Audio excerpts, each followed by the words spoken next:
নমস্কার, আপনারা দেখছেন টক টু বাংলা। আমি অভিষেক রয়েছে আপনাদের সঙ্গে। এই মুহূর্তে যে খবর তা কিন্তু আর কিছুক্ষণের মধ্যেই রাষ্ট্রপতি ভবনে প্রধানমন্ত্রী হিসেবে তৃতীয়বারের জন্য শপথ গ্রহণ করতে চলেছেন নরেন্দ্র মোদী, এবং সেই শপথ গ্রহণ অনুষ্ঠানকে কেন্দ্র করে বিভিন্ন সমীকরণ ইকুয়েশন কিন্তু বিভিন্ন মহলে চলছে, এবং কেন্দ্রীয় মন্ত্রিত্ব কার কপালে কোন মন্ত্রিত্ব জুটছে তাও কিন্তু আমরা বলবো। কিন্তু তার আগে আপনাদের যেটা করতে হবে, টক টু বাংলার ইউটিউব চ্যানেলটা সাবস্ক্রাইব করুন এবং বন্ধুবান্ধব বা পরিচিতদের মধ্যে অবশ্যই ছড়িয়ে দিন টক টু বাংলা।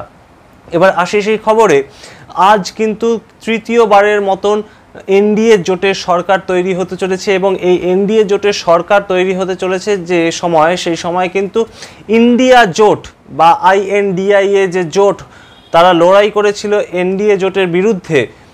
সেই জোটের ক্ষেত্রে ইন্ডিয়া জোটের পক্ষ থেকেও কিন্তু আজ মোদির শপথ গ্রহণ অনুষ্ঠানে উপস্থিত থাকা নিয়ে কিন্তু তাদের মধ্যে বৈরিতা তৈরি হয়েছে। কারণ কংগ্রেসের তরফ থেকে কিন্তু জানানো হয়েছে যে মল্লিকার্জুন খাড়গে আজকের এই শপথ গ্রহণ অনুষ্ঠানে উপস্থিত থাকবেন, কিন্তু একই জায়গায় আমরা কিন্তু দেখেছি তৃণমূল কংগ্রেস ইন্ডিয়া জোটের অন্যতম গুরুত্বপূর্ণ একজন যারা শরিক হিসাবে ছিলেন, এবং বঙ্গ থেকে কিন্তু 29টি এমপি তারা 29টি সিট তারা পেয়েছেন, এবং 29 জন এমপি কিন্তু লোকসভায় তারা পাঠাতে চলেছেন। সুতরাং বুঝতেই পারছেন তৃণমূল কংগ্রেস কিন্তু অত্যন্ত গুরুত্বপূর্ণ পজিশন এখন হোল্ড করছে INDIA জোটে, কিন্তু তারা কিন্তু আজ শপথ গ্রহণ অনুষ্ঠানে যাবে না বলেই আমরা জানতে পারছি সূত্র মারফত।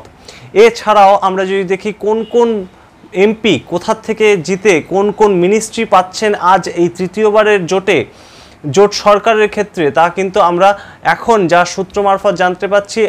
সেকেন্ড ইন কমান্ড বলা যেতে পারে বিজেপির যে যৌথ রথ 2014 সাল থেকে দেশের মানুষ প্রত্যক্ষ করছে, সেখানে কিন্তু অমিত শাহ কিন্তু গান্ধীনগর থেকে জিতেছেন বিপুল পরিমাণ ভোটে। তিনি কিন্তু আবারও পেতে চলেছেন কেন্দ্রীয় স্বরাষ্ট্রমন্ত্রীর দায়িত্ব। তিনি কিন্তু আবারও 5 বছরের জন্য হয়তো কেন্দ্রীয় স্বরাষ্ট্রমন্ত্রীর দায়িত্ব পালন করতে চলেছে।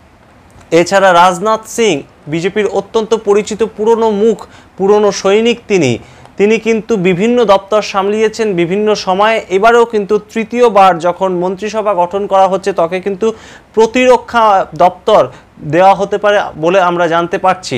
এছাড়া যে বিজেপির বিভিন্ন যে আঞ্চলিক দলগুলোর সঙ্গে বিজেপি এবারে এনডিএ জোট তৈরি করেছিল, সেক্ষেত্রে কিন্তু জেডিএস থেকে কিন্তু কুমারস্বামীর নাম উঠে আসছে কেন্দ্রীয় মন্ত্রী হিসাবে।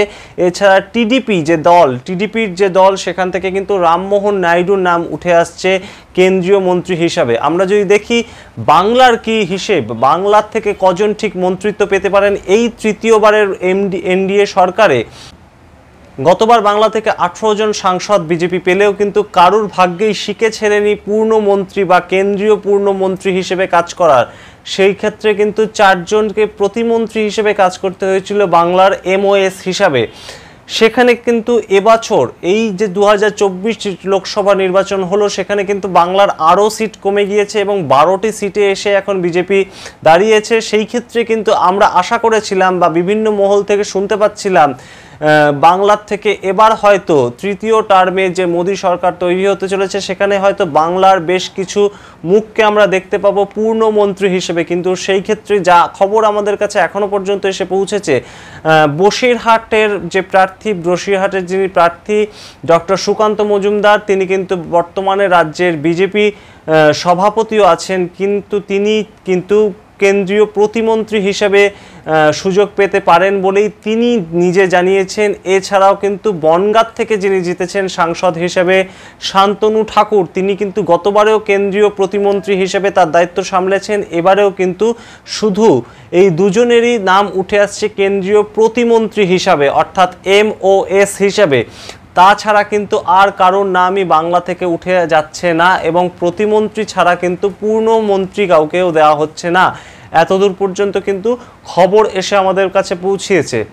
কিন্তু অন্য আরেকটি সমীকরণের কথাও বলি, যে এই মুহূর্তে যদি কেন্দ্রীয় প্রতিমন্ত্রী হিসেবে দায়িত্ব পালন করতে হয় সুকান্ত মজুমদারকে, তাহলে কিন্তু বিজেপির পলিসি কিন্তু এক ব্যক্তি এক পদ, সেই ক্ষেত্রে কিন্তু রাজ্য সভাপতির দায়িত্ব তাকে ছেড়ে দিতে হবে। কারণ তিনি কেন্দ্রীয় প্রতিমন্ত্রী হিসেবে যদি দায়িত্ব পালন করতে চান, সেই ক্ষেত্রে কিন্তু রাজ্য সভাপতির পোস্ট যে যে রাজ্য সভাপতির পোস্ট বা যে রাজ্য সভাপতির দায়িত্ব বা যে রাজ্য সভাপতির ডিসিশন নিয়ে বিভিন্ন টালমাটাল ৪ঠা জুন ফল বেরোনোর পর থেকেই আমরা শুনতে পাচ্ছিলাম, সেই রাজ্য সভাপতির পোস্ট কিন্তু হয়তো খালি হতে চলেছে এবং সেই রাজ্য সভাপতির পোস্টে নতুন করে কে আসেন সেদিকেও কিন্তু আমরা নজর রাখবো এবং সামগ্রিক বিষয়ে কিন্তু আমরা প্রতি মুহূর্তে আলোচনা বিশ্লেষণ নিয়ে আপনাদের সামনে উপস্থিত হব। আপনারা দেখতে থাকুন টক টু বাংলা, প্রতি মুহূর্তে বাংলা সংক্রান্ত সমস্ত খবরের জন্য।